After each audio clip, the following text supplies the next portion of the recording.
Okay, so now we're on the grammar part when we're going to be taking notes on reflexive verbs. So what you're going to have to do is you're going to have to go back to your semester 1 La Gramática digital notebook, and we're going to be updating slides 12, 13, and 14.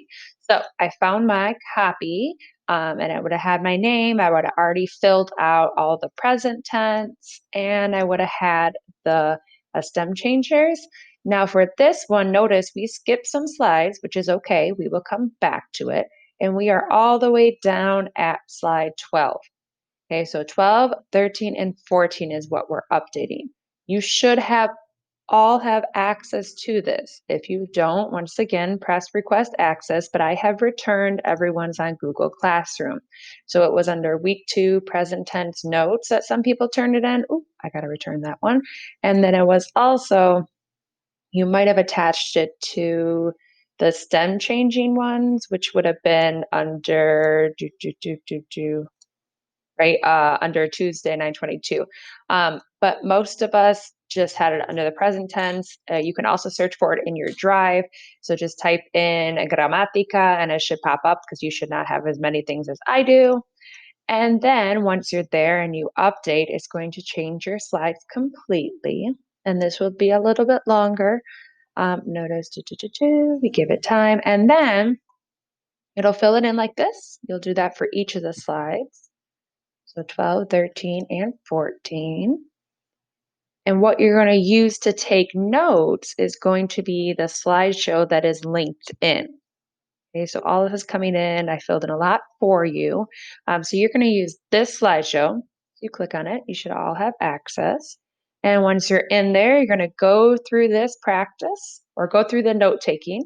Notice I tried to highlight anything in orange that you're going to take notes on, that you would write in there. What I suggest you do is remember to divide your like your pages up so that you have one on each side, and then you don't have to keep going back and forth. That is my suggestion, but you do you.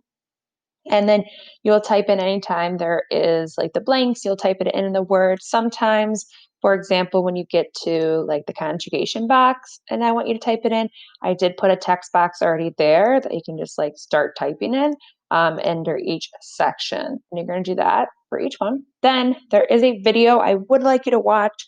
Um, Even if you're understanding the reflexive, please do watch it. You could always speed it up too, so you don't have to watch it at normal speed. If you don't know how to do that, oh, here she, okay, you just go to YouTube, like watch it on YouTube or full screen. And then there's that settings button. This is what I do for all my videos. There's the settings, playback speed, and you can just speed it up to 1.5 and you can still kind of understand it, right? You might have to slow it down a little bit too. And then fill in anything that it asks you to. Then when you get to the bottom, so once you fill in all this, if you need more help, there is this link. But on the slideshow, there's this practice on your own. What I would like you to do, you might need to make a copy and just kind of go through and test yourself. You don't have to write anything in it, but just test yourself. Okay, las chicas. Okay, it's plural. I have to know I had to take off the say and then go through, and then the answers on the next slide. All right, reach out with questions.